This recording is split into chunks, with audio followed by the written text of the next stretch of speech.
Hello and welcome to the Great Game Debate Podcast, where we bring our A game to great debate. Ooh, that was As nice. always, I'll be your host, Kaden Barrett Lane, and joining me, of course, is the godfather of the debate, Jonah. How you doing, my friend? I'm vibing. We got an awesome guest, one of the homies, hanging out with us today. So it's gonna be a good show. It's gonna be a very good show.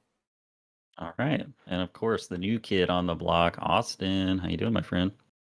Pretty good. Excited for the debate. I really like anime, so super looking forward to it. Nice. You can see him this time now too. Ring light sourced by the homie. Hell yeah. And of course, our special guest this episode is a returning guest, a friend of the show. He's the new voice of Digimon's Joe Kiddo and a notable Roddy Out of Stories champion, of course, which is more important. It's Eli Farmer. Hey How you everybody, doing, my happy to be friend? Glad to have you. Well, real quick, Eli, I just wanted to let listeners know, you can just search you on our channel and listen to our past episodes with you. And, we go over, your origin story and rise to fame and everything. But I just want to give you a quick minute, kind of let us know what's been going on since the last time you were on and plug your socials and everything before we continue. Sure, yeah. Hey everyone, back for the third time. Excited to be here. Since then, if you haven't watched those previous episodes, I go back and watch them. It's a good time. We have some good laughs. But for those of you who don't know me, I'm a voice actor, probably most notably known for Joe Kiddo in Digimon, taking over for the late Michael Lindsay. But some of the more recent things that I've been in is I've voiced Xenos in the Brilliant Healer's New Life in the Shadows. For any of you all that were at San Diego Comic-Con, you might have seen our cool car that was there advertising the show. Or if you have been in Times Square lately, we had an ad out there for our show. So it's been making the rounds, and Xenos Supremacy. So I'm very fortunate. It's my first lead, and I really love it. It's really exciting. But yeah, so I have the coolest job in the world. I feel so fortunate for what I get to do, and I'm just so happy that I get to hang out with like-minded people and talk about things that I love. So happy to be here. Hell yeah. Awesome. And is there anywhere you want people to follow you or anything like that online? Oh yeah, duh.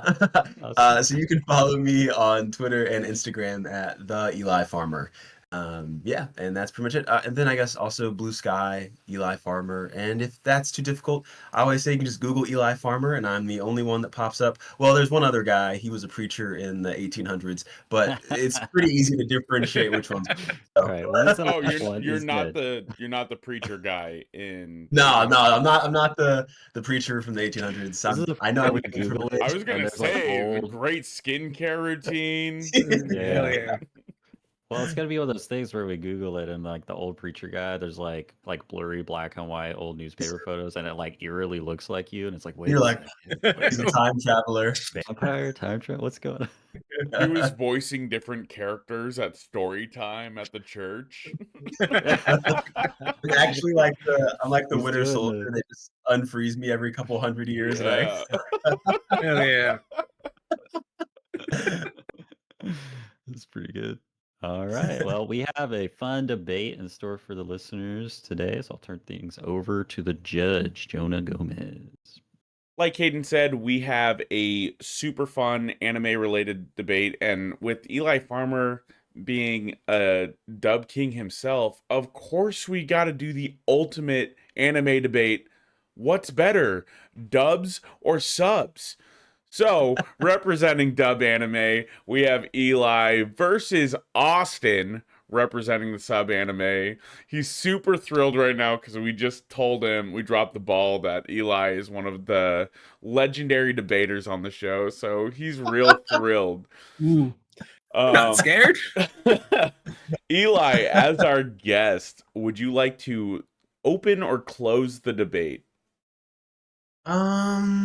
I'll set it off. Yeah, I'll go Set first. it off. All right. Starting it off, Eli, you've got 2 minutes on the clock for your opening statement. 3, 2, 1, debate. Okay, so when we make the argument for dubs, I think a lot of times one of the things that gets lost in the mud that I really advocate for, I think is so important, is accessibility. accessibility in language. If it's your native language, it's just easier to get the message and the themes across in a language that you understand. Also talking about accessibility from a true accessibility standpoint. If you're someone who, whether it's eyesight or hearing, whatever it might be, dubs might be an easier way for you to experience the medium, because if you have a hard time reading subtitles, then obviously being able to hear what is going on is much more accessible for you. So that's why I think one of the strongest pros is for dubs is the accessibility. And I'm not someone who thinks that, oh, you should only watch dubs and not watch subs. I think that if you're someone who really enjoys subs, dubs are a great supplement to that, because it's almost you get to experience the story a second time.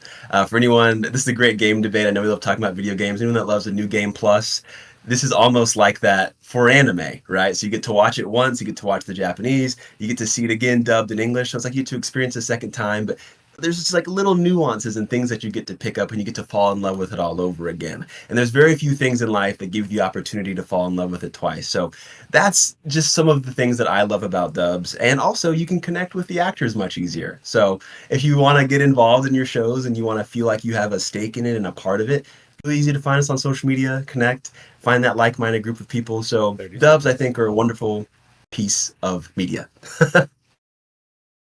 Leaving it there with 25 seconds on the table. I'll take it. Wow. Strong Well done, points well done. coming in hot, leaving 25 seconds on the table. All right. Austin, you got 2 minutes on the clock for your opening statements. 3, 2, 1, debate. I'm in the same boat as you, where sub versus dubbed is more of a which do you prefer, not one or the other. I will say that there's a couple of subbed perks that dub just doesn't have.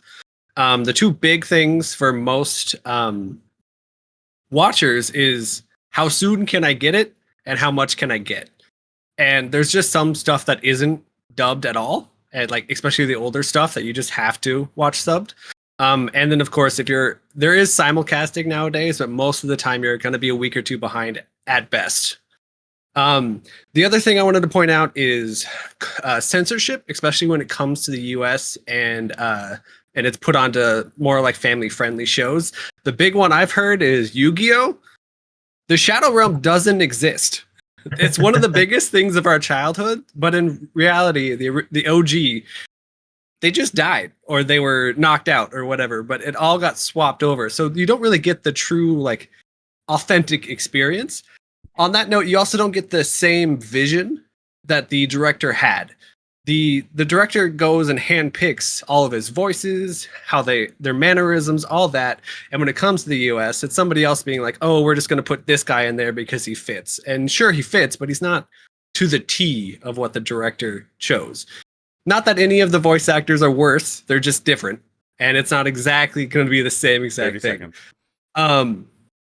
But there are some that are worse, especially when you go way back to the OG animes and you get to some of those voice actors. Those are crazy. And then there's a whole subsection of animes where they were just like, well, what can we say and get away with it? Like the that ghost anime that I can't remember the name of, and I probably shouldn't point out. Yeah. So on that note, I would say I prefer subbed. Time. Man, using the whole 2 minutes. That was good, Austin. That was real good. You did real good. Real strong. Because I prepped. Because I prepped. All right. Caden, while we're going into the next round, what are your thoughts on the debate so far? You know, it's pretty neck and neck right now. Both strong points, well researched. I have to admit, I never thought about the accessibility angle for dubs before, and you know that's kind of like a huge point, I think. But also, I don't really have like a horse in this race, but I have this core memory that's surfacing of watching Inuyasha on Netflix with my wife, and we had been watching it in Japanese and then accidentally started playing it in English, and like his English voice actor is just terrible. What, Like you don't instantly like made You don't like that? Shots fired. So yeah, maybe anyway, maybe Eli's edging it out right now, but it could go either way. Very close. Okay. All right. Well, we're going to go into round 2, the rebuttal phase. Eli, you've got 2 minutes on the clock to rebut what Austin had stated. 3, 2, 1, debate. Sure. So I think Austin makes some really great points as to why you should engage with subs, and I think you absolutely should try them both and see which one is the best fit for you. Some things that I think can maybe put some people's minds at ease if you haven't watched dubs in a really long time is that the market is a lot different than it used to be. So overseas directors have a much bigger hand in the shows that they do today as opposed to how they used to. It's not just like they license it and it goes off and you go free reign. So for example, in Digimon, Toei actually had to approve of my voice. So they sign off on the English voice actors. It's not just like, oh, they send it overseas. So it's like, yes, the Digimon company in Japan, like they are aware of the English side as well. So the matching the vision, there's a lot more of that in line today as opposed to it used to be back in the day. And I think that there's some things that are kind of wonderful about those old dubs that we maybe overlook. Those insert songs that used to be translated from Japanese. We don't get as much of that now, but we used to. There's iconic things like the Poker Rap, the Digi Rap, the introduction to a lot of these shows that get stuck in our head. Go Go Power Rangers. I mean, if you grew up in the 90s, like a lot of that stuff those are dub isms that people don't necessarily always associate with, like, this would not have happened if not for dubs. And I think that we can attribute a lot of the anime boom to the United States from things like Four Kids with Yu-Gi-Oh! As much as you might joke about like how things are changed, or even in One Piece, for example, like those shows, or Dragon Ball is an even greater example with Toonami. If those shows hadn't come to us dubbed, chances are back then in the 90s, early 2000s, we would have never had access to them subbed. So as much as I enjoy subs still to this day, I recognize that I would have never been introduced to them if not for dubs. And I leave my time there. Leaving 7 seconds on the table. All right. Very good rebuttal. Austin, come out swinging, baby. Let's see if you can keep it going. You got 2 minutes on the clock. 3, 2, 1, debate. The only I 100% agree with almost everything you're saying. I am a huge fan of dubbed and subbed. The only thing I can think of that really argumentative against what you're saying is just the Americanization that can happen when it gets translated into our language. There are some things that like just the Japanese use in regular day-to-day conversation or in anime that's just we don't use. We don't have a reference that we can just copy and paste and be like, okay, that's how we say it. So getting that original text is definitely a big plus, especially when some of the honorifics come into it, and how in a lot of anime the student respects the master or whatnot. I don't have a lot to add because you have very, very compelling arguments, and I agree with most of them. So I think I'm just gonna leave it there. All right, leaving 1 minute on the clock. Hey, I needed more points. I needed to practice. Next time. It's honestly one of the special weapons that Eli has in his back pocket is he's so nice, and it's so hard to just say anything bad about whatever he says. All right. Going into the third and final round, Caden, give me your take. Give me your take. What are you feeling, baby? Well, inarguably, I had the stronger rebuttal. Yeah.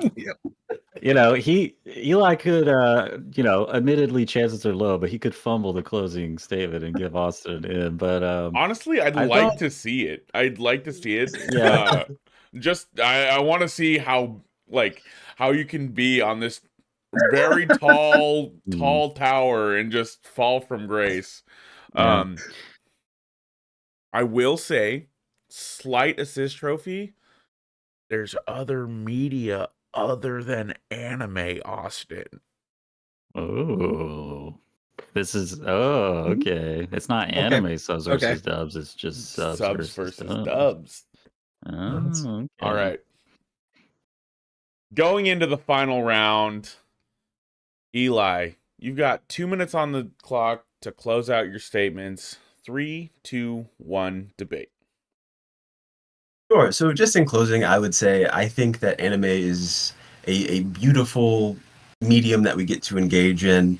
I think that whether you're engaging with it in subs, whether you're engaging with it in dubs, I'm just glad that you are engaging with it. And I hope that going forward, if you're watching this, that you don't turn your nose up or look down on anybody for their preferred method of how they engage. And I just want to see more people engage with the medium because whether it's subs or dubs, whatever side is winning, the industry as a whole is winning. So the more you watch it, the more that we win, and the more opportunities that people like me get to engage, we get to work, we get to meet wonderful fans like you. And so I would say just on the dub side, selfishly, the thing that I love most about it is that it gives an opportunity for fans like me that grew up in the 90s to get to live our dreams and get to work in a field that exists now. And if not for dubs, I wouldn't be able to do the wonderful thing that I get to do. So thank you all for doing that. And that's where I'll leave my time. Leaving a whole minute on the clock.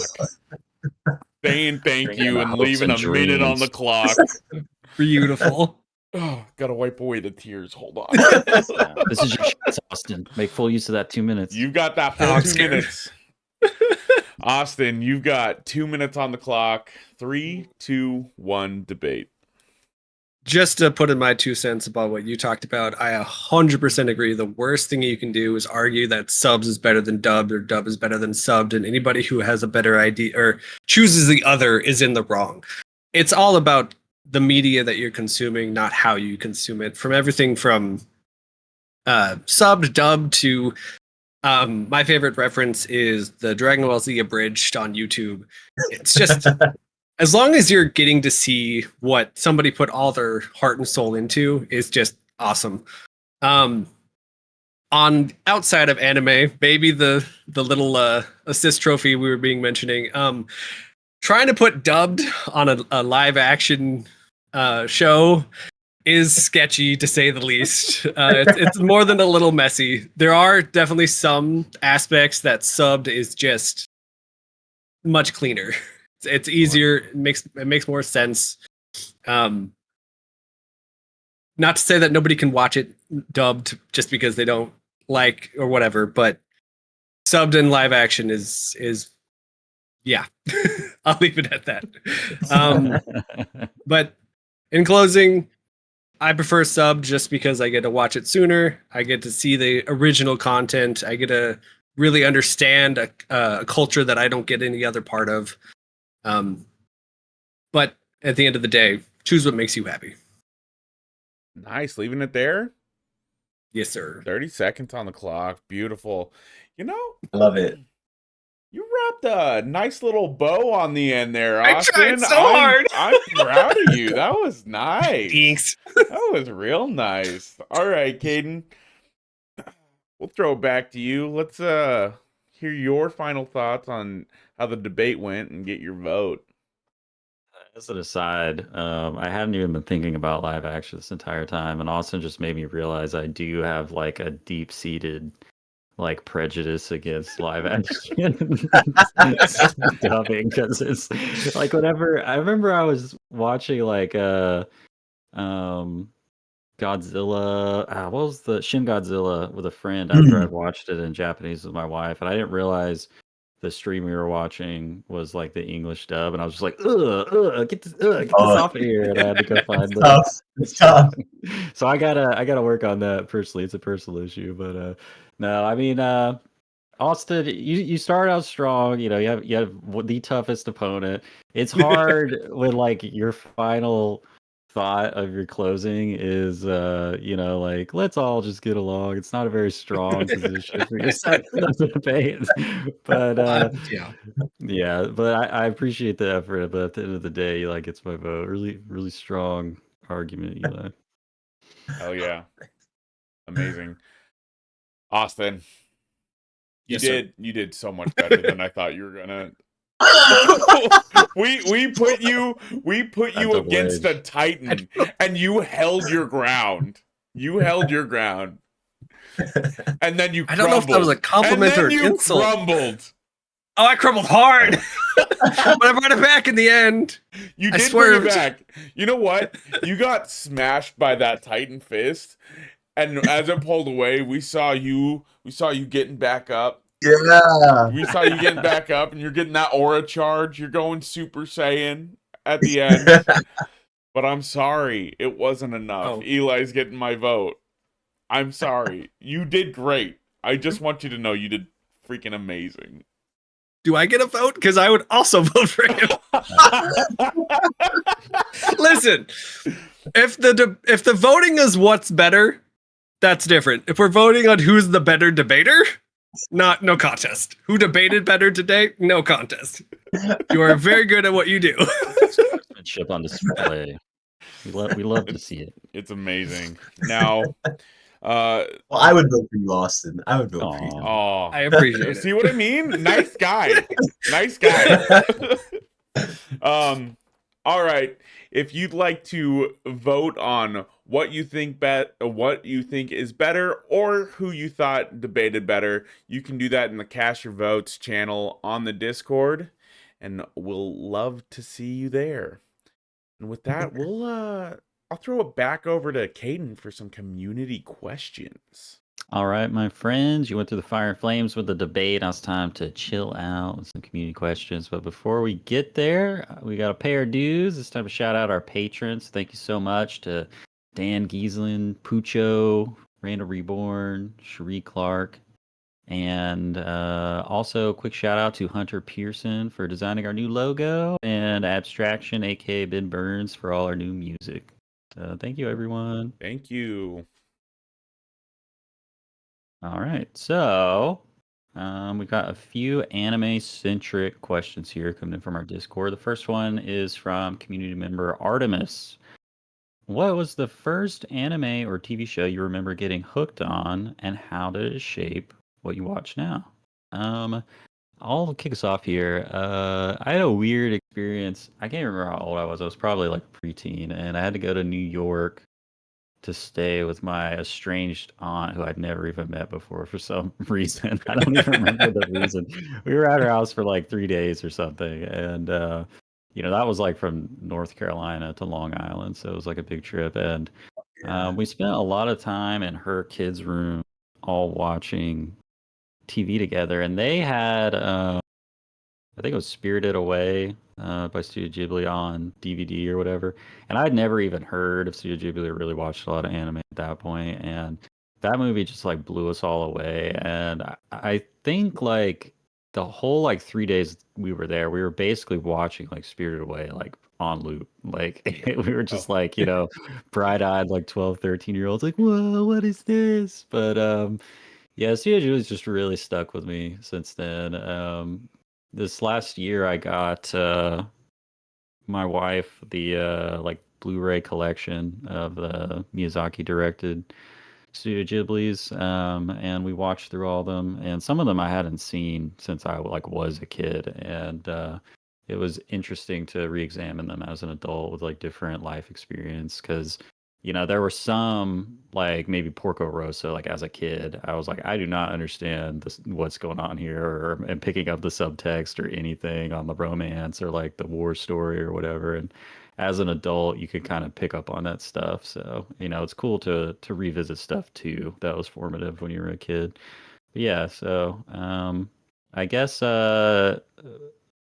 my my point to that is Studio Ghibli has probably shaped what I watch now, in the sense that I'm mostly more into those kinds of animes. I'm not really sure what the right term is, but just not like shonen maybe. I just completely missed the boat on shonen growing up. Yeah. And it's hard to go back to that as an adult because it is kind of like geared for a younger audience. But yeah. So anyway, Studio Ghibli for me, I guess. What about you, Jenna?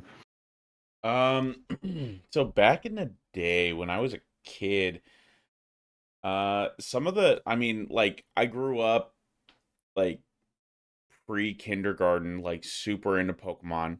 I really liked Pokemon, and then my best friend at the time was like, "No, I don't like Pokemon. Pokemon's dumb." I was like, "Yeah, me too." And so I like that right there, me like little 4 or 5 year old Jonah was so influenced that I completely dropped it.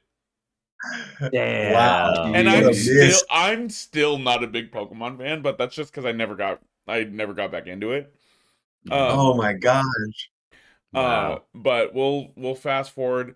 Some stuff that I did watch as like elementary school, middle school kind of era Jonah was when we did have cable, I would occasionally get to watch some Naruto, OG Naruto. And I thought that was really cool. Especially early OG Naruto going through the tuning exams. It's like real good stuff there.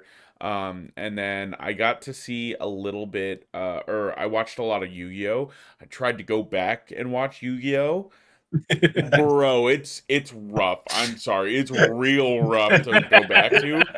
And when Yeah, Austin it's told me that the Shadow Realm doesn't exist in OG, that blew my mind because we changed our like AFK channel on here to the Shadow Realm. So like if someone is not being good in voice chat, I can yeah. banish them to the Shadow Realm. Like so I think Yu-Gi-Oh was a big one, and then I just fell into the crowd of like, oh, anime's dumb, anime's for losers, kind of like kids in like middle school and high school, and like, girls didn't like anime, so why should I? Yeah, it's tough. Stuff. And so, and not until like I graduated high school and my girlfriend at the time, but my now wife, we started watching Fairy Tale, and I think, uh, just binging through Fairy Tale is how both her and I got into it, and then I've watched like all of Black Clover, I've watched all of One Piece, I've watched all of Naruto, some of Boruto. Boruto's hard. There's a lot of filler and a lot of stuff that just doesn't progress the story. I'm okay with filler if it progresses the story in a meaningful way. Um and so yeah, I've hopped on to the shonen anime bandwagon hard. Caden, if there's any shonen anime that I will recommend that I think you'll dig, Kaiju number 8. I Ah. fucking love kaiju. Kaiju number eight's awesome, and like the main character is a 20 something year old adult, so you don't have to worry about it just being like a bunch of high schoolers running around. For the most part, like all the characters are young adults. Nice. Well, I mean, I'll at least watch the first episode for our boy Eli here. No, that's Well, the I'm the For first first. that. episode of You've season got to two. watch the first season and Okay, then the okay. first So now I'm in for episode the of whole season season. Yeah. 2. All right. It's a Now I'm on the commitment. hook. You gotta It's a lock in. commitment, but I promise you it's worth it. Cool. 100%. Appreciate the rec. All right. And Austin, what was your answer to the question? I grew up on Dragon Ball and Naruto and Bleach, so I was very hooked on shonen very early, um, and it definitely shaped how like what I watched to the point that I almost excluded everything else. So like recently when like Freerun came out, um, and then just when I started exploring more into other genres, it's been like a reawakening of like the love for anime because like there's always more shonen, more adventure, but like there's stuff that I haven't even come close to touching that's been out for years that is just really really good. Like a lot of the Studio Ghibli I haven't touched at all. And then I'm like even just like movies in general, like the uh what's the one with the girl that can't talk that's really sad, like the silent voice or Oh something like yeah, that. Silent Voice. Yeah, the first time I watched that, I was just like, "Oh, there's like a whole other section of amazing content that I haven't come close That to touching." that movie is so good, and the It's English dub is amazing. It is so good. yes. So yeah, I think it was shonen definitely was the thing I started on, and it shaped what I got into. But also, I'm glad it wasn't the end all. Like there's just so much more that I finally got a touch on. Awesome. Cool. How about you, Eli? Actually, as we were sitting here thinking about this, give me one sec. Oh, he's Lean getting it. over. He's getting his Show and stuff. tell. He's getting his Show and stuff. tell. Every episode, Eli has to show and tell at least one thing. Because we're sitting in my studio slash rec room. I got my old video A game case. CD case, Yeah. yo. I'll see if I can find it. It's in here somewhere. Those Oh, things here are it a is. treasure chest. Yeah. So for me, mine is Digimon. Yeah. And so I was totally like the marketing demographic. So this game, actually, people don't know this, is that the Digimon World game was an advertisement, like, or the show was an advertisement for the game. The whole reason the anime even exists because they wanted people to buy this video game. Damn. And so I was like in that perfect demographic. When I saw the advertisement for Digimon on TV, I was like, what is this? You know, this idea of like connecting with like a destined partner, because we lived in an apartment at the time and there was no universe where I was ever going to have a pet. Like it just wasn't going to happen. My mom was going to let me have. So this idea that like people could have like these talking animal friends that like were by their side and they could make connections with, I was like, that's like my dream. And so the music and just the sort of the campiness of it, I think really resonated with me as a child and really opened up the whole world for like, what else is there, you know? Now of course at the time I didn't recognize Digimon as like being inherently anime. I just was like, oh, this is just Another a cartoon. show on Yeah. TV. Yeah, the first time that I remember watching anime and knowing that it was anime was Yu Yu Hakusho, and that was only because Yusuke was swearing a lot, and I was like, this is not what cartoons do. And that was the first time I remember being like, well, this is like a different thing. But yeah, so for me it's going to be Digimon, and then probably Pokemon. I totally was in the 4 kids demographic because I had 2 military parents, and so a lot of times mornings for me were starting at like 4, 5, 6 if I was lucky, and that's when a lot of those programming blocks started. You know, a lot of people remember Saturday morning cartoons, but if you had cable, like I fortunately was, you know, had cable. There was like a 5 to 8 a.m. before school block that would come on, and there was a lot of stuff that you got to watch then too. Dude, so yeah, Sonic X on 4K. Yeah. Yeah. Yeah. And you know, it's a fun thing about Sonic, talking about subs versus dubs. So Sonic X, like Gotta Go Fast, is a dub creation, but that is the official slogan of Sonic now. Oh. But it was created in the dub, not the sub, and a lot of people don't know That's that. crazy. Oh, that's so cool. That is But really sometimes cool. it's the dub is so good that the Japanese like, you know what? Mhm. Let them cook. Yeah. Eli continues to stomp Austin into the ground post debate. And you continue to rub it in more. Yeah. Drink a little salt. Oh gosh. All right, cool. Thanks for the question, Artemis. So rolling right into the next one from community member Brendan Wims. What's an anime that you keep thinking about long after its season or series ended? I'll start off here. This is kind of me retconning my first question because I remembered 2 other formative anime, but it was buried deep in my subconscious. But my dad was like always letting us watch completely like wildly inappropriate stuff for our age. You know, like I was watching Hell like yeah. John Carpenter's The Thing when I was like 8 years Heck old or whatever. And just be yeah. like, this is fucking sick. But he had random like anime films. And That the can be 2 that so he had, dangerous, dude. Yeah. Yeah. the 2 that he had were the Ghost in the Shell anime movie and Oh, Akira sweet. anime movie. And we 2 very watched those. not okay for Yeah. children to watch. Yeah. Not at all.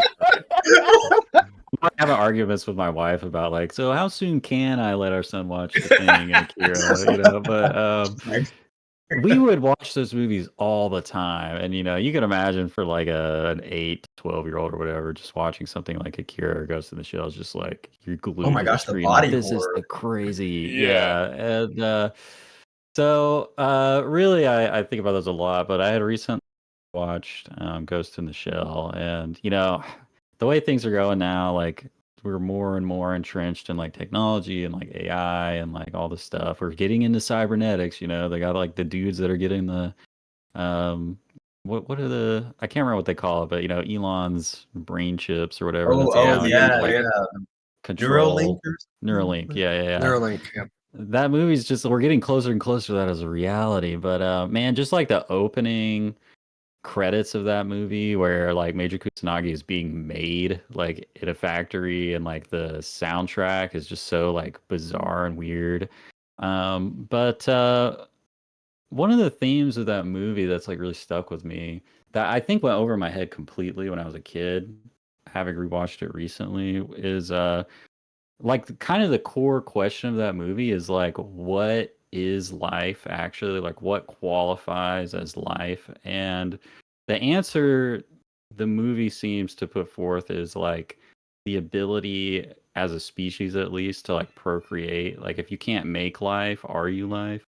And the Oh, villain in that movie, the puppet master, he's an artificial intelligence.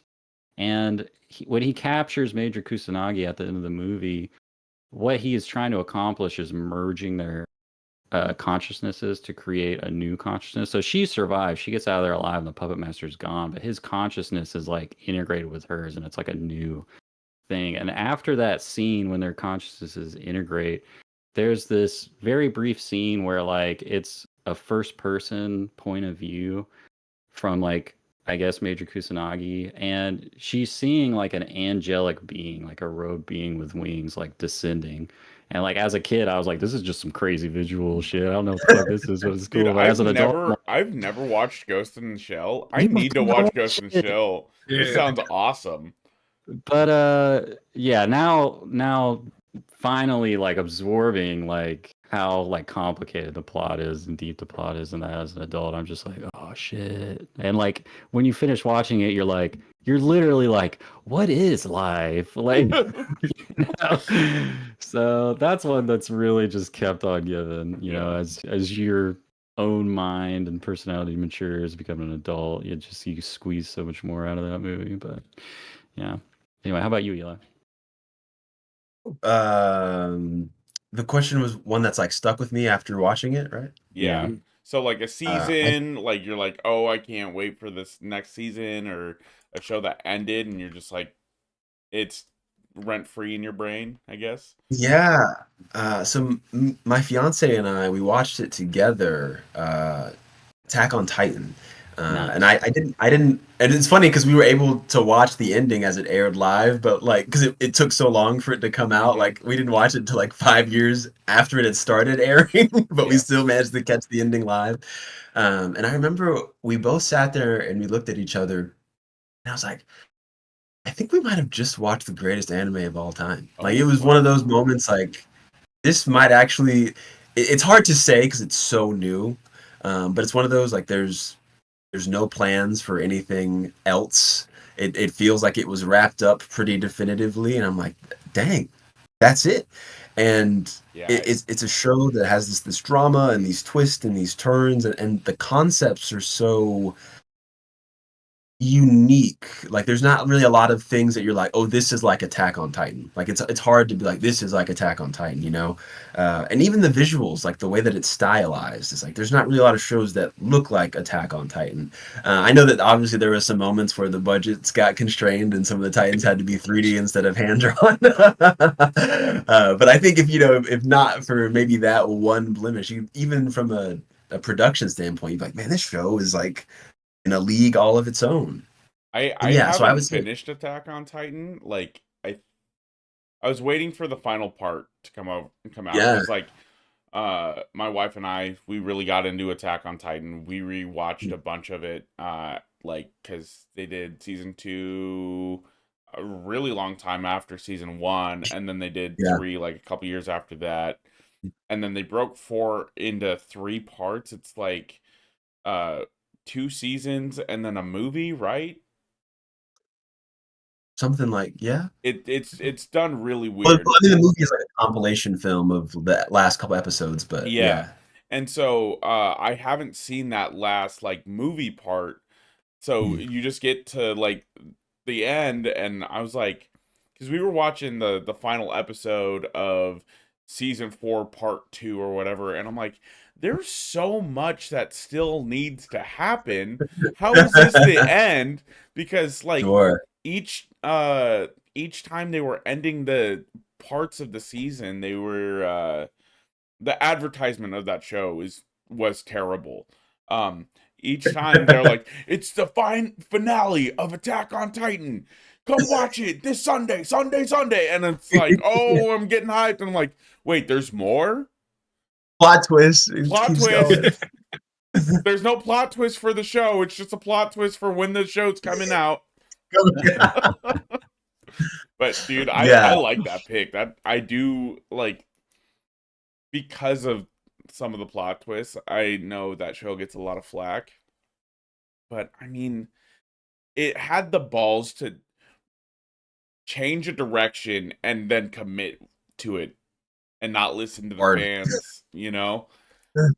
So Yeah.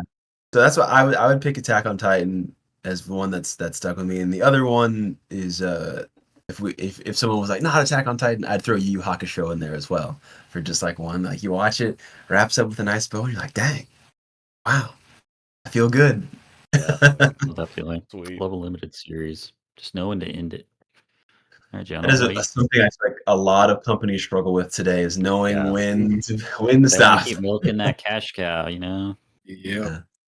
One that stuck in my head, it's funny, Steven couldn't make it on this episode, but him and I were going back and forth talking about Black Clover and how bummed we were that it like abruptly ended, and it ends on like a really like pivotal point for the main character. But I think Netflix renewed it for a new season, and so we're like super hyped about it. I don't know if it is it Netflix that's doing it? Do you know, Eli, or is it going through Crunchyroll? I'm not sure who has Black Clover right now. I'd have to check, but a lot of what's been happening now is if anyone's curious about the licensing portion of all this, I would encourage you to look up Gin Fukunaga. He used to be the CEO of Funimation, but he gives speeches and talks about this, and he's on social media. But one of the interesting things that's happening now is these companies overseas, they recognize how valuable anime is, and they will be like, okay, so we want to license this show, but we don't want exclusivity. If you want our show, you got to be willing to go on with somebody else. And so Netflix or Crunchyroll might be like, I really want this show, and they'll be like, we got to find another buddy to share it with. We want more people to see our show. So it could be a situation like that where it's Okay. Crunchyroll and Netflix. Hell yeah. Interesting. I'm all about that. Because Don yeah, Don's for that sure. way, right? Don Don's on Yep. Hulu, Netflix, and Crunchyroll. Yeah. So mine is Black Clover. Steven and Austin and I, we were all on the call, and Steven and I were talking about how awesome that series is, and then Austin just started watching it, and so I'm so Nice. excited. I love that show. And then another one that just kind of gets stuck that I think about is Delicious in Dungeon. That show's just freaking fun, dude. Such a fun show, So man. good. I'm so mad about that because I started watching it with my wife, and we got a toddler, so we started watching it probably like 6 months ago or something. We were only like 3 episodes into it. Oh But I no. think the last episode I Yeah. watched was the one where the mollusks were controlling the suits of armor. and Yeah, I was- dude. Oh, that was a good one. And I love D&D, and it's so D&D, but yeah, that show's really good. I'd like to pick your brain about that though. Like, how has that show, like, as a DM, how has that show influenced like monsters for you? Well, it's funny. There's this like Ouroboros of like D&D to like Japanese adaptations of D&D to Japanese RPG video games inspired by D&D to like anime inspired by JRPGs that are just basically D&D animes, Yeah. So the whole time I'm watching Delicious in Dungeon, I'm like, this is just a D&D campaign, and like the tone of it as a lighthearted, silly anime where things happen, like that feels very D&D too. Because like it doesn't matter how hard any DM ever tries to be like, this is going to be a serious campaign, guys. Okay, I really want you to take this serious. Don't crack any jokes at the table. It's like it's a comedy, and so it has that vibe. But yeah, there's a lot of like classic monsters from original tabletop Dungeons and Dragons that became like if you play Final Fantasy 1, it's like almost all the monsters in that game are straight out of the Dungeons and Dragons monster manual, and like that's looped around to like monsters that, are in like fantasy RPGs like Delicious in Dungeon. So yeah, that's a whole nother layer of appreciation you can have if you're into tabletop. It's so funny, Kyrian just being like an animal fanatic. My wife, Mm. as an animal fanatic, she knew what a Kelpie was, but I hadn't ever like come across one in any sort of media. Yeah. And so there's Huh. an episode where one comes in and she's like, "Oh, that's a Kelpie." And I'm like, "What are you saying?" And she's like, "It's Kelpie. It's like a seahorse that like drowns people. It lures you Right. in and drowns you, kind of Yep. like a it's like a mermaid but as a horse, kind of." And I was like, "What are Yeah. you Yeah. talking about?" And then the exact thing happens in the show, and I'm like, Yeah. "Oh, okay, so it's just a fantasy creature I didn't know You're like, I about." guess common knowledge, right? That's a funny like layer to it all because like, obviously being a Western developed game, D&D is drawing on Western mythology. And I'm sure to a Japanese audience that's like consuming like anime or video games that are copying creatures from Western mythology, it's even more exotic to them and made it probably, more interesting in that regard. Because, I guess if you're someone who is familiar with Celtic mythology and you know what a Kelpie is, but Mhm. someone in Japan probably has a very low chance of knowing what that is. They're like, Knowing "What's what a that Kelpie? is. This is so cool." Yeah. But anyway, Well, cool. well, Yeah. not to derail us further, but I thought about this because it made me laugh. Yeah, when y'all were talking about Yu-Gi-Oh, someone made this comparison earlier. I never really thought about it. It's like because like in the OG Yu-Gi-Oh series, like Yugi is cheating constantly. Like he's just like Mm. not following the rules. Yep. And somebody was like, everyone else is playing Yu-Gi-Oh and Yugi is playing D&D. Like he's just explaining. That is so accurate. Holy That's great. Oh, That's that's great. amazing. Cool. So Austin, what is your Sir. anime that you keep thinking about long after it's ended? I've got a couple for different reasons on all of them. The first is Hunter x Hunter. That was one of the biggest animes I've ever like not watched but like enjoyed. It was the biggest one for me. If anybody asked, that's always going to be my first thought when it comes to what's my favorite. But that ending, it was so good but so terrible at the same time Yeah. because you're like, we did all this cool stuff and we're ready to go out into the world to do more cool stuff. Psych, we're not doing that. We're just gonna stop here. Well, Oh, and here's my dad, but he's just a dick and he's gone again. yeah. What just happened? It's And that's so, the end. And it's just like, it happened so fast too. yeah, It just happened like so it went from fast. like seasons for arcs, and then like the last episode was just like, well, bam, okay, goodbye. And like I'm like, 10 wait, what? episodes, right? Like they Yeah, just it wrap was it up and so quick. Yeah. Gon gets this crazy power up at the end, and then they Yep. just don't explain it. And he was dead but not dead. Yeah, It was rough. And like I loved that anime. So having it end like that with it just forever just like dangled in front of us of like we might get some more later. It's like, oh my god. The second one is Bleach. I loved that anime and it's always been in my head. And then when they started up the Thousand War arc, or Thousand War Blood arc, I'm really bad with names. Anyways, the latest thing that's coming out right now, they've got incredible animation, incredible voice acting. The music is back with its like OG like amazing soundtrack, and they're releasing like they released a ton of episodes over the course of like 3 or 4 years, and then they didn't stop, but they're like, okay, now we're gonna work on the rest of it. So like it's just a constant like week to week like watching it and then waiting and then watching it and then waiting. And I think they're heading into the 4th chapter of the new stuff, and I think it's supposed to be the last one. So I'm just like sitting here waiting to like give it to me like a, like a druggie, just like I need it. It's just so good. My last one is Solo Leveling. I found that back when it was a manhwa, however you want to pronounce that. I'm really bad with pronunciation. And I read it, and then I read it again, and then they announced the anime, and I read it again. It's just such good such a good manhwa because it's all about just aura farming, as they like to call it. It's just, I'm so cool, I'm so awesome, watch me do cool shit, and it's just so fun. And then the anime came out, and the first season was a little rough as they built the world and explained it, and then season 2 was just all, I am the best, and y'all get to see what I can do. And then the final episode of season 2 was just crazy.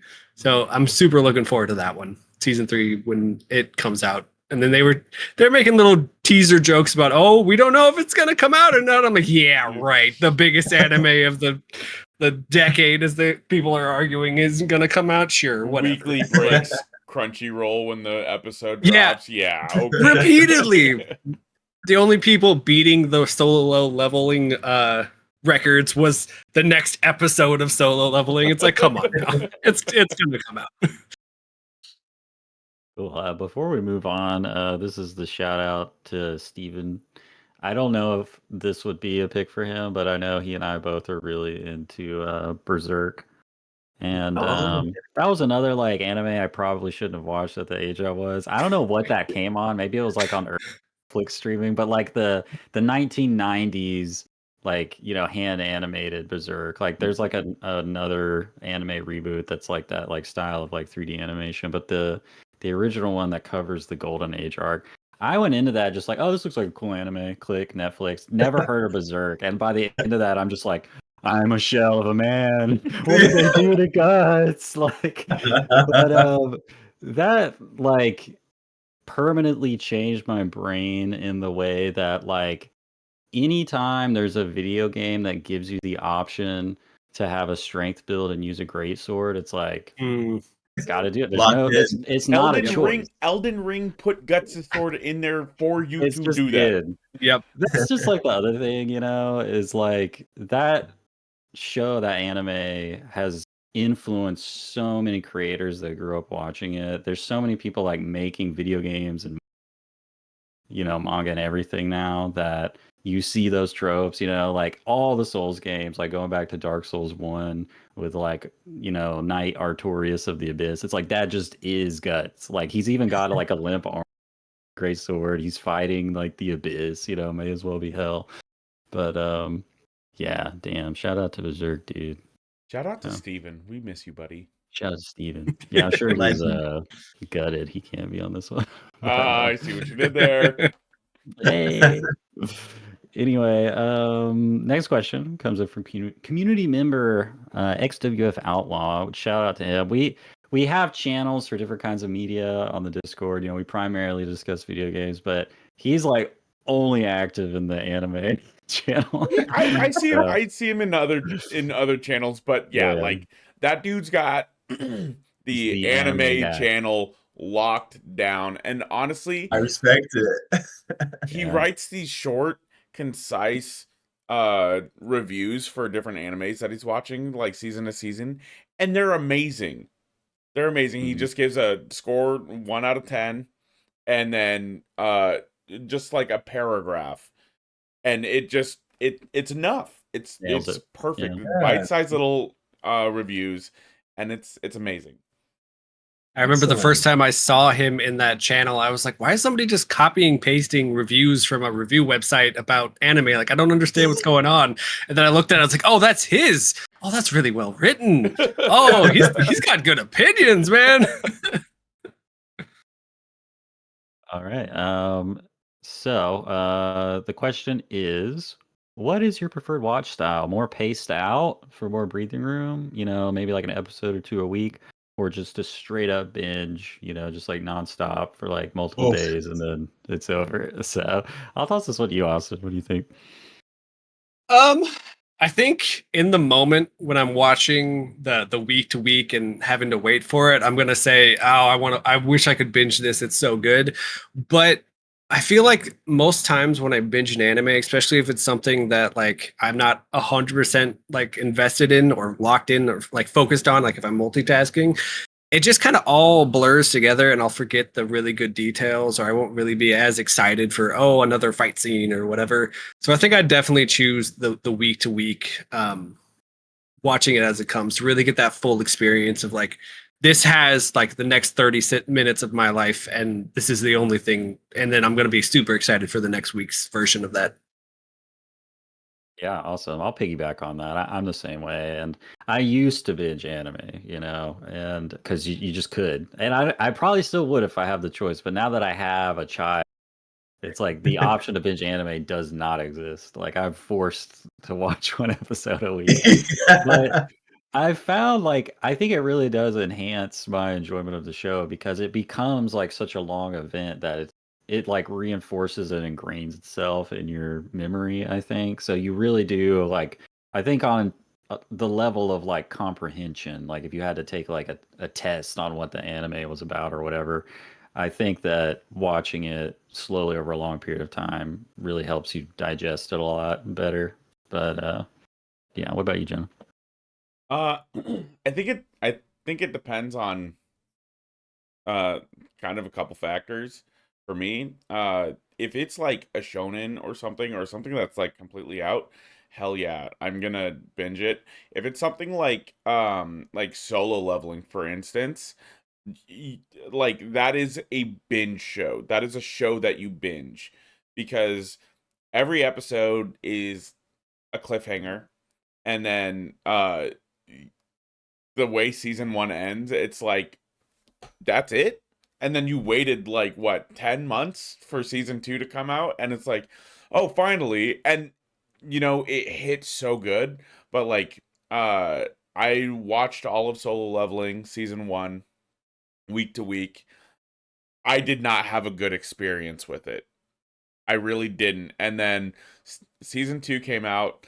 Austin convinced me to give it another go. So I rewatched it with my wife. We binged the whole first season and then up to 2 or 3 episodes into season 2 after over like a long weekend or something. And it was a much better experience. But right now, I've got like 5 or 6 different animes that are coming out week to week, and that's enough. Like I let everything drop throughout the week, and then we get to binge multiple shows over the weekend because we've got like 5 or 6 different shows to watch. So I mean, we're still binging, but it's different shows at the same time. So like we get the best of both worlds, and we still get to sit and think on what's happening from episode to episode.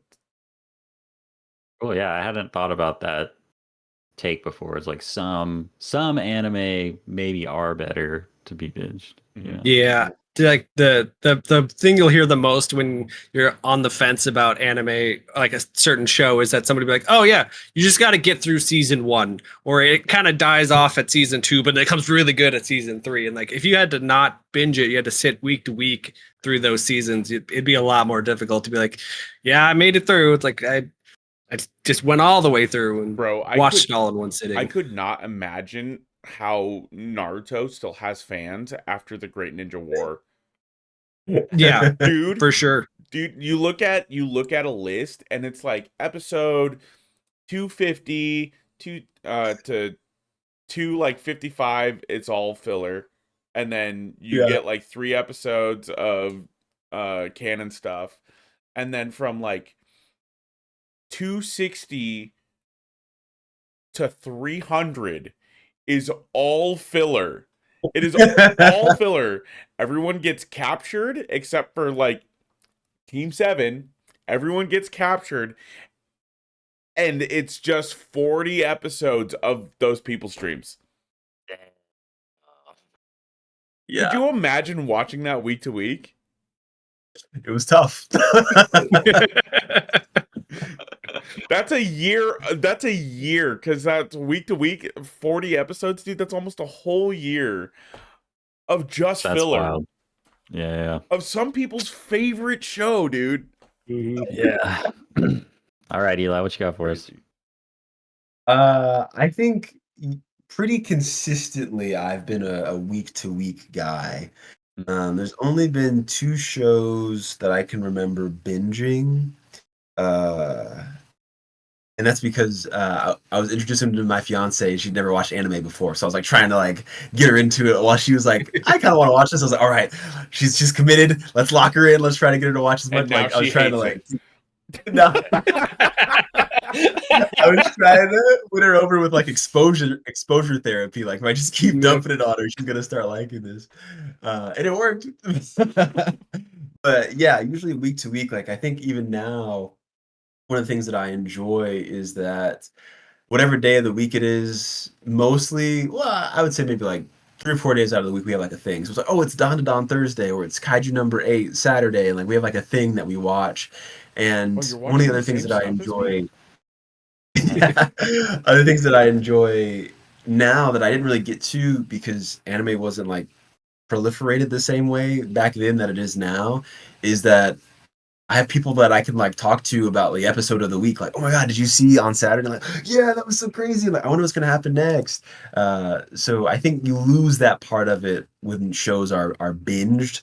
I think a lot of people who watched like One Piece over the pandemic because they binged it, when they talk to other people about like, oh, I like One Piece, you like One Piece, it's like just like this. They're talking about like this big amorphous blob. They're not really talking about like specific. Do you remember in episode 717 when Luffy did like Yeah. Whereas I feel like week to week you can kind of get more in the minutia. Not to say that one's necessarily better than the other, but there's like I just think that me it works a little bit. My brain can handle it better week to week Yeah. than binging huge loads at one time. That's a big thing too, is I think watching week to week is a lot easier if you do have a community to come to and like talk about stuff week to week. Yeah. Yeah. Or like at least somebody else to talk to about it. Cause like Yeah. it kind of sucks if you're like, okay, week, and you're just like, all right, I'm just gonna sit here by myself and not talk about it with anyone. It kind of sucks. Are you like, Get when's the next one, friends. man? I'm just- Yeah, get Yeah, I'm friends. just here in limbo. So anime is best with friends. That's the message of the Exactly. Oh shit! Yeah. The power of friendship, dude. I was gonna say the power of friendship. Dude, I've got 4 brothers, so a lot of these experience I had just, assume that I have 4 brothers on the couch next to me. And it Yeah, was like yeah. that for Berserk. And since we didn't know anything about the manga, like the first part of the Golden Age arc, I mean like the whole arc, it just is like a medieval, like a historical fiction medieval anime. And then like there's like a supernatural twist at the end of the show, and like experiencing that with like my 4 brothers on the couch, we're just like, oh, we're just like losing our mind. What the fuck is happening? So yeah, there was friends for sure. All right, and we have one more question, which also comes in from XWF Outlaw. Fitting for the last question, what are some anime openings and or endings that you never get tired of watching or listening to? I guess. Yeah, locked and Oh, loaded. damn. Yeah, go for it. Okay, List. going back to Naruto, you gotta have Bluebird. That song just Fun. rules. But the first and the second opening for Fire Force, superb, Yes. Oh, excellent, wow. Okay. top tier songs, and that's the end of my TED talk. Nice. How about you, Eli? I think the first one oh sorry, that's my dog Ruby. She's probably going nuts about Okay. something. Tell her to quit being rude. I'm just kidding. I'm just kidding. You want to come join the show? Oh Oh. my goodness. She's probably on high alert because Amy's at the office. But I think that the one that pops out in my mind is probably Smile Bomb, Yu Yu Hakusho.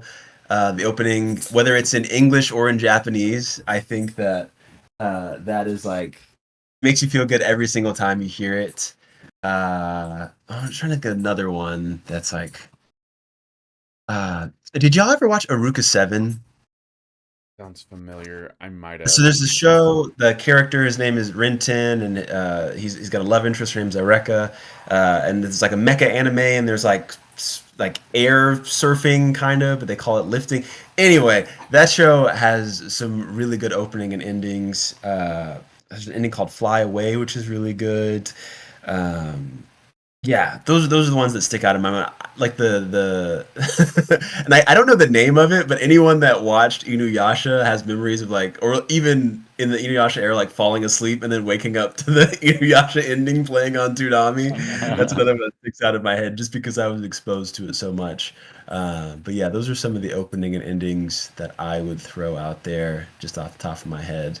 Oh, and there's another one, last one I'll throw into the race. Um, Naruto. Uh, what's the? I think it's the very first opening of Shippuden. Oh, that Fighting one is good. Dreamers. Yeah, that Oh one Is it- is it- yes, that was Yeah. 10 That out was of good. 10. Yeah, so that's the list goes on and on. We could talk about this probably a whole episode, Oh, yeah. but I'll pass Yeah. on. Also, what do you think? There's definitely a lot in Naruto and Bleach, both opening and closing, that were just fantastic. Hunter x Hunter's opening really stuck with me for a long time because it really, like, the whole vibe of the song captures the whole vibe of the show of just like going out into the world and having these crazy adventures. And then You just reminded Tokyo me of- Ghoul.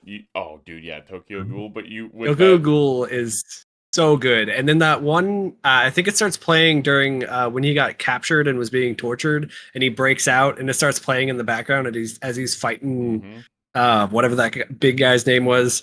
It's just so clean. Oh, I had one more and I'm blanking on it, but if it comes back, I'll pop back in. But yeah, those two, Hunter x Hunter and Tokyo Ghoul, really were just fantastic. another Oh, one. the ending of Kaiju number 8. I was gonna say Season 1. Kaiju Sorry, number 8. that song, Openers and closers. yeah, both are both great. seasons. The That's closing, that's where all the yeah. budget goes. It goes I- to that. Uh-huh. All going to As One soon as Republic. as soon as I watched the first episode of Kaiju number 8, I went straight to Spotify and added it to like every playlist that I listened to. I It's- love that closing. They're good. They're so good. Very nice. I guess I'll condemn myself because I haven't watched like a ton of anime and like skipping the opening and ending credits. When there's a new I feel like- when there's a new one, you've got to watch it at least one time, and then Right, it's right, right. One fair- go. Give it one go, and then you skip. Sure. But I guess my one call out that just comes to mind recently. I've been watching Kiki's Delivery Service from Studio Ghibli a lot lately, along with Ponyo and My Neighbor Totoro, because my 2-year-old toddlers just like got those movies like on repeat. But Raising them right. yeah, I just love this transition to the opening credits and delivery service. It's about like a girl who's like, it's basically the real world, but there's witches. And it's like, oh, she's turned 13, it's her coming of age. She has to go through the rite of like, I guess almost like a journeymanship, where she has to just go out into the world and find a town that doesn't have a witch and just take up residence there and just help people.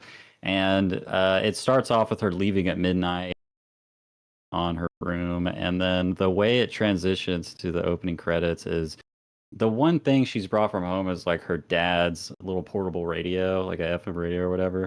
And she asks her familiar, the cat Gigi, to turn on the radio for her because she can't work it while she's controlling the room. And so he turns on the radio and it just starts playing this great J-pop song while she's just like flying over the world, like over like seaside towns and stuff. She's like going to a new place, and it's just like the vibes are just like so like hopeful and positive. Dude, that's yeah, I think such a good pick. That is such a good pick. But that's a bop whenever it comes on. I think it's called Rouge no Dengan. I have no idea what it's about. It's all in Japanese. I never looked at the lyrics. I just have no idea what it's about. But it's just like a really upbeat, like J-pop. So Love it's it. really good. Yeah. All right. Wait, guess that. Before we move on, there was one other that I wanted, because we were talking about opening and endings. Just got to give some love to those dub songs that get translated. The opening to Pokemon, and then the second opening to Pokemon Johto. I think some of the best translation or like adaptations of intro songs we've ever done. I think if you're gonna like adapt a song, I think you need to take notes. That's how you get it done. Yeah. I mean, gotta go fast for Sonic That's X, dude. Yeah. I mean, it's Yeah. pretty solid. Yeah. But yeah, like Pokemon is so iconic. The Pokemon theme song. People don't even know what the Japanese. You couldn't even.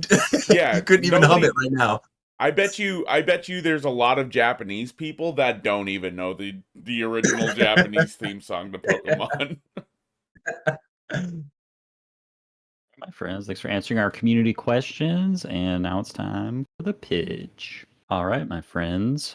So this will be a anime slash TV film pitch specifically here to match the theme of the episode. So Eli has graciously volunteered to approach the pitcher's mound first. So you have 2 minutes to give us an elevator pitch on a mystery form of anime, television, or film.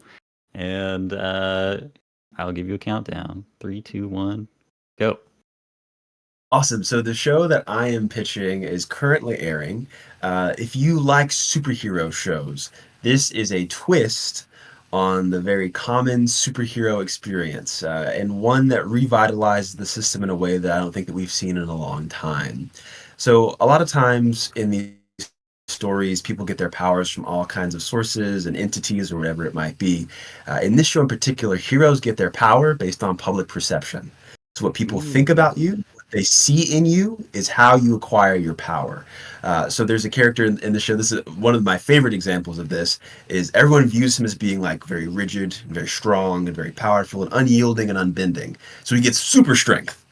But the caveat to that is he can't bend over. No.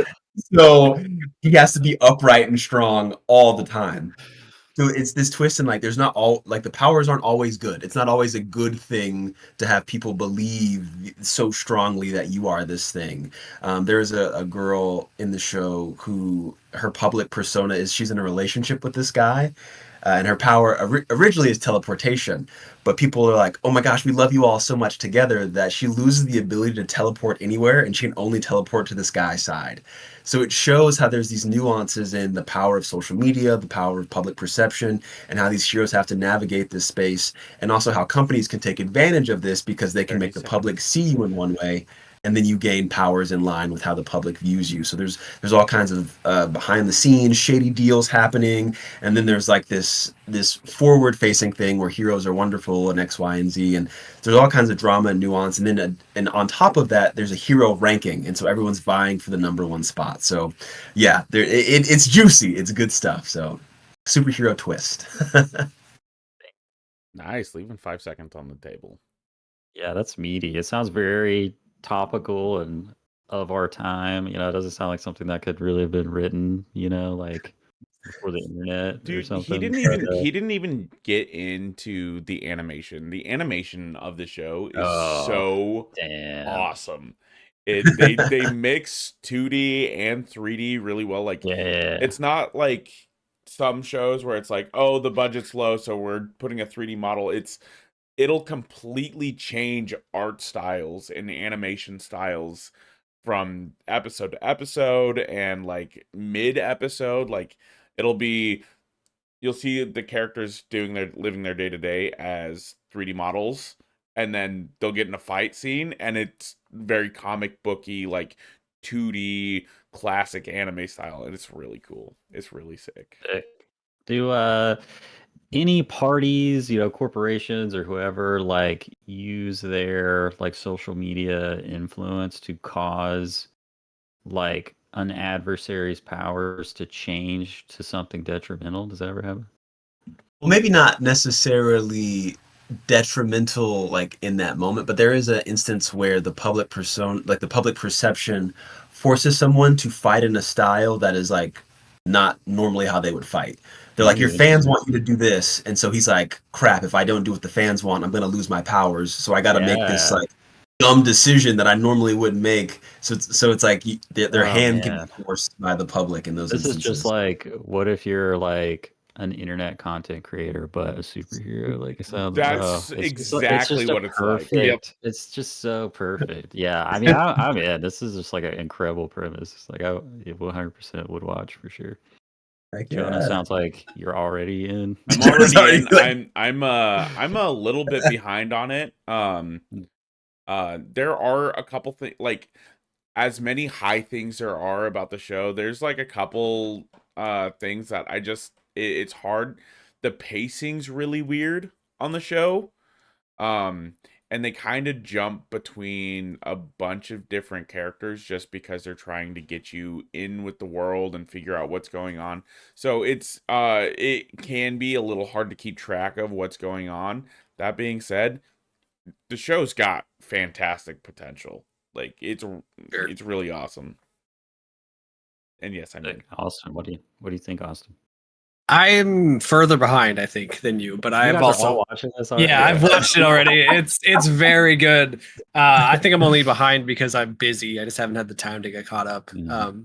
But it's very, like you said, it's very disjointed almost, like Mhm. because they're trying to tell so much, but also like have that little bit of mystery and intrigue going on in the background where you don't know what's going on, and I feel like it's almost too mysterious for its own good sometimes because it's like hot swapping all over the place, Yeah. and you're like, wait, I just want a main character I can root for. Yeah. And excellent intro. Okay. Yep. All right, Eli. Yes. What is the anime that you have gone back in time and convinced us all to watch already? The name of this show is To Be Hero X. It is currently streaming on Crunchyroll, I believe. Like I said, it's a wonderful, wonderful cast of folks. I'm in it in the background, and we haven't. This might be another cool selling point for you. Is the director for the show on the dub side is Emily Fajardo. She's also the director of One Piece. So if you trust the direction of One Piece and you love the way that that's presented, just know that that same kind of quality and effort is being put into To Be Hero X. So I would definitely check it out. All right. Do you want to go next, Jenna? Sure, I can go next.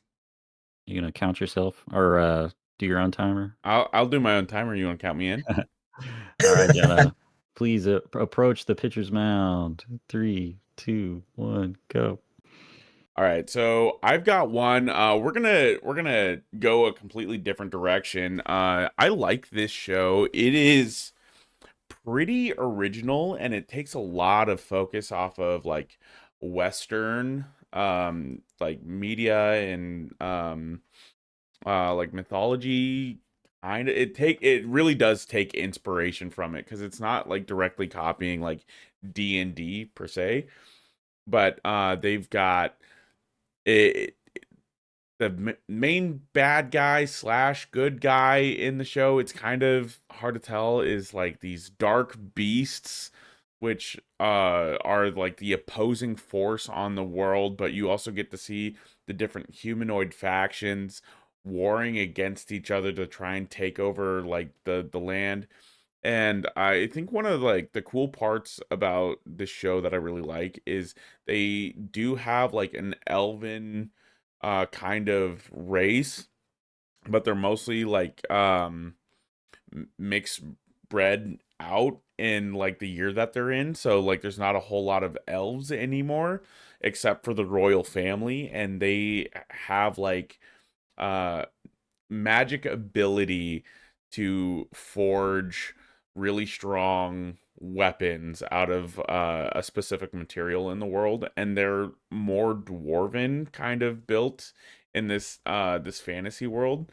And there's like different heroes that use these magical swords, and the heroes inherently have some powers, but they get these weapons and they're like way stronger. um but just in my last 10 seconds, the show is super dark, super adult. Do not watch this with children. It is really dark, like berserk gritty, and Oh man. it's awesome, dude. And that's my time. Um, 10 seconds was the most important, dude. That pushed me. I was like, fantasy, elves, dwarves, magical swords. Caden, Okay. this show Yeah, is for Finish you. You're berserk. gonna like this show. Yeah. Dude, I have to admit, a lot of us here are big Brandon Sanderson fans, specifically Stormlight. But you're reminding me of the shard blades with like these, magic weapons that give you overpowered abilities you're not ready It's for. kind of like that, except they just can't make them like disappear. They don't summon Yeah, them. But yeah. yeah, it's kind of like that. Cool. Yeah, I'm in for anime Stormlight cross berserk, dude. Yeah. I'm in. What do you think, Austin? I am 4 episodes in, I Hell think. yeah, dude. That's the problem with being best buddies with the other guy is that he's always like, watch this one because it's so good. It's- It's like, okay, I'll try it. And I was like, oh yeah, no, he's right. It's very good. It's definitely as like, I would say gruesome when it comes as like Berserk, but it's not the other side of Berserk that a lot of people get turned off of with like the weird sexual related stuff. Yeah. It's very, very good though, for sure. The first episode's 45 minutes long. Like you get like a nice meaty like introduction to the episode or to the series. Very nice. Eli, what do you think? I'm in. I don't know what it is, but I'd watch it. Okay. Yeah. I have Okay. no idea. 3 for 3. What is it, John? The show is called Clevitis. Oh, I know what that is. Dang it. It's like, oh, I voiced in that, I think. How do you spell that? Is it Uh, King of Magical Beasts? Am I making that up? Is there like a? It's CLEVI. Yeah, CLEV See, yep. ITIS, right? Nope. You have it. CLEVATESS. I pulled it up because Nice. Why'd you make me embarrass myself? Why would you do that? I didn't want to talk over to you, man. I'm polite like that. I Okay. wanted to let you speak. Whatever. No, you just wanted. You're like, oh, he made me look bad at the beginning of the show. I'm gonna make him look bad at the end. No, definitely not because you set me up against this incredible debater. That's not a reason at all. But yeah, that the show's awesome. There have been several times when I'm watching that show when it's like it'll be like anime, like it'll just do like the super anime stuff, and then like a character will like go into a fight or something, and it's like, oh shit, oh, and like they kill some people, like some like slavers in the episode that I watched today, and it's just brutal. Like the townsfolk are ruthless and brutal about how they go about executing these people and making a statement about it, you know. And it's crazy because like you'll see like you're like, oh, this guy's a badass, and then it's just like done. He's just wiped off the floor. Like just blood everywhere. It's brutal. It's awesome. I just want to point out that the others, like yes, it's very brutal, but also the other flip side of it is very funny in some parts. Like I don't know if it's because of the aspect of how crazy it gets, but when they throw in a little bit of humor, it's very funny. Like they know what they're doing. All right. Yeah. All right, Jonah. I guess you'll have to count me down. All right, Caden, you've got. No, hold on. Caden, I need you to why don't you scooch that tight little ass? I love how it's like you're trying to think of a euphemism. And No, you're no, I'm just Ass. savoring it. I'm savoring it. Yeah. Scooch that tight little ass up onto the pitcher's mound because it's time for the pitch. 3, All right. 2, 1, pitch. All right. Picture this. I know it's hard to imagine, but you're a high schooler in Japan. What? Now, you've never been the smartest guy, but you're loyal and you're strong. You're unbreakable and you'll do anything for your friends. So one day you're at the park and there's this kid at school who's just like a nerd, right? Like he's super into like science and like rocket science and like literally are trying to build like a rocket engine in the park and like do test flights, and some like goons, some like senior goons come over and like, hey, who's this nerd?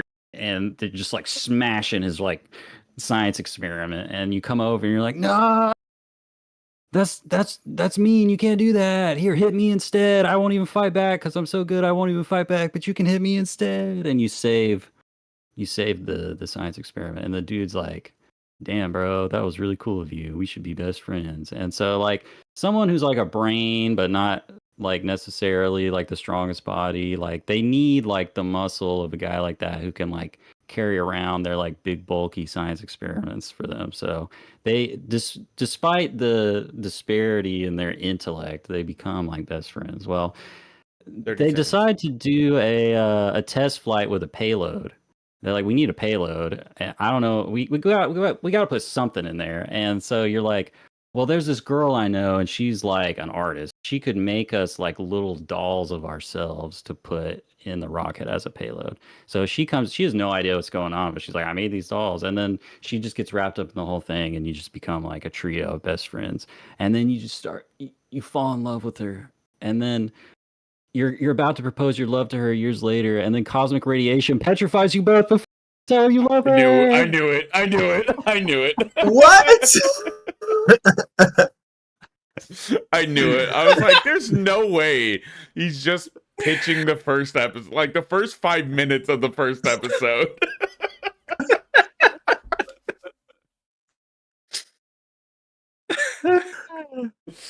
Yeah, what do you Well guys think? done. Are I'm you in. I'm in. Nice, I, awesome. I feel like I legit don't actually know what the show is, but I feel like I have a guess. Yeah, But I'm in. I'm in. I wanna know what happens. He gave it cool, cool, away. cool. He gave it away at the end. If you hadn't Yeah, had yeah. said the end, it could have been Mhm. something else. You Yeah. gotta have that twist, you Yeah, know, that to really twist. set it apart. Yeah, Little well, we're talking about twist. Doctor Stone. Um, Oh yes. Okay. Yes. Yes. Okay. so this is how my anime journey goes. I basically watch whatever the hell my wife wants to watch, you know, and if she like decides she doesn't like a show, we just drop it and move on to the next thing. And I'm just like, oh well. But she Oh, just decided to start watching Dr. Stone recently. We're only like 3 episodes in, and you know, like it's pretty stupid. It's like shonen, you know, that like Oh yeah. the guy I was describing, like the best friend strong guy, he just like yells everything he says. Like he only has one volume and is He's shouting. one of the best characters in the show, Yeah, dude. Yep. yeah, yeah. But yeah, for people who don't know what it is, the plot is just like ridiculous. It's like some mysterious cosmic radiation magic or something just petrifies everyone on the earth, and the main character just unpetrifies himself for force of will or something 5,000 years later. And so basically And he he knows has it's the 5,000 years later because he's counting the entire time. yeah, yeah. The Yep. crazy thing to me is just nobody became insane. Like they maintained their like perfect mental health, at being petrified for 5,000 years. But the initial conflict is really good. It's like he's like, I want to rebuild human civilization from scratch in like record time, and you know, he believes that like everyone deserves like a place in human civilization, and he wants to figure out like why this happened, and he's forced into a situation where he has to unpetrify this guy who's just like incredible at like surviving and fighting. But that guy wants the opposite. He's like, I do not want you to advance past like the Stone Age, because once we get into modern human civilization, it allows people with power and money to basically manipulate and, you know, enslave through like work basically everyone else. So they become like at odds with this like initial conflict where the main character's like, I cannot kill him, so I have to invent gunpowder weapons because that's the only way I can overcome his like physical prowess. But the show is surprisingly educational. It has like actually accurate science. So like when they're going through like the creation of gunpowder, it actually explains how to do it. And there's this like funny like aside, like, hey kid, this is literally how you make gunpowder, so don't try this out. But yeah, so I don't know if we'll stick to it or watch the whole thing or something, but it's pretty entertaining so far. It gets excellent. a little wild like Mm, later on, but I mean it's just a fun show yeah, through and through. It's yeah, just a fun show, and the stakes do end up getting like bigger and bigger and bigger, and it just snowballs into being like a really big deal. Like mm, especially the main character, and It's fun. It's a fun show. Can you just tell me if they ever figure out what caused the petrification? I think they find out a source of petrification, but Okay. I think where I'm at in the show, they haven't, but I'm not entirely caught up. All right, cool. All right, my friends, we've made it to the end of the podcast. Congratulations, pat yourselves on the back. We did it. It's now time for final thoughts. Eli, as our guest, I'll do you the honor of giving your final thoughts first. Just want to say thank you all so much for having me again. You know that video games are my first love, but anime is a close second for me.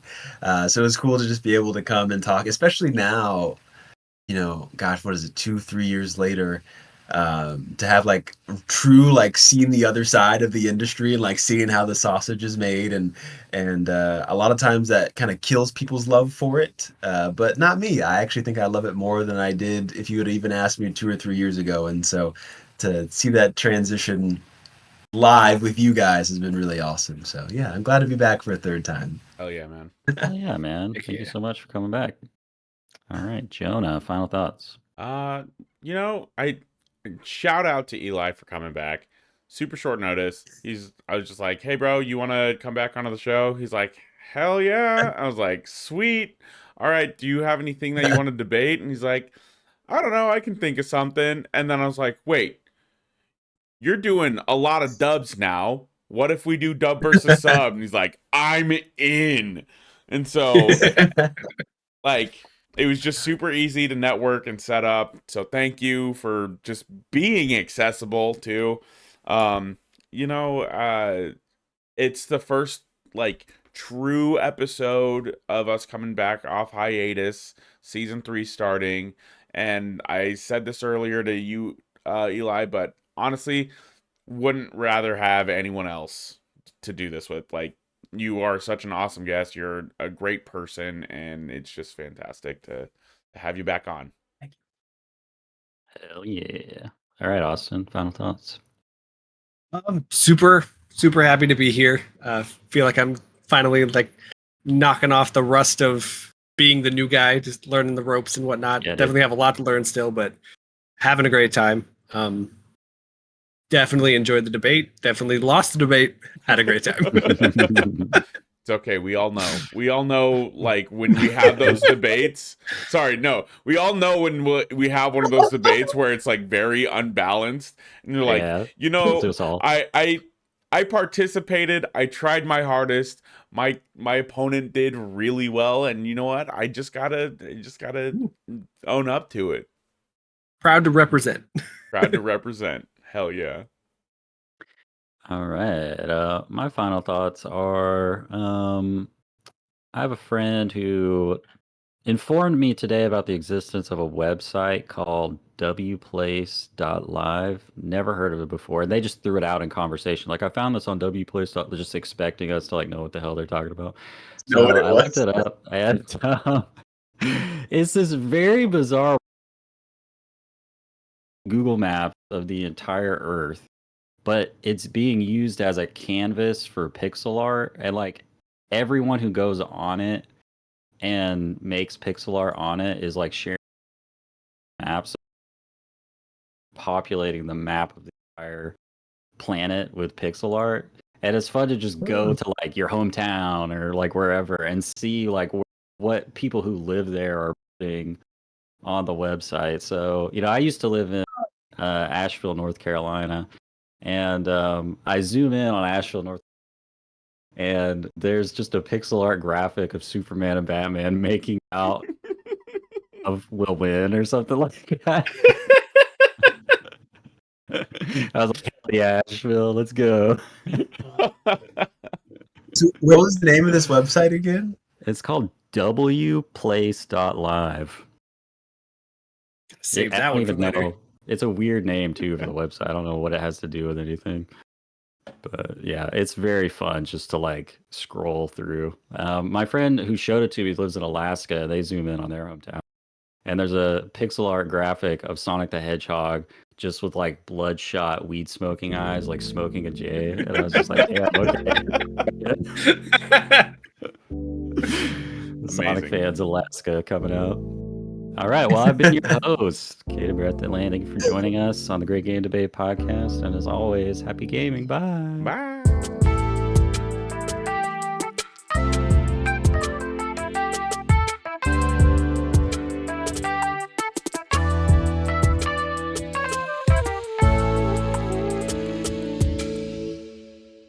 I'd be That's lying fun. if I said I knew that we were going to do 3 separate sections. I forgot. You're like, oh no. I was like, wait, there's more?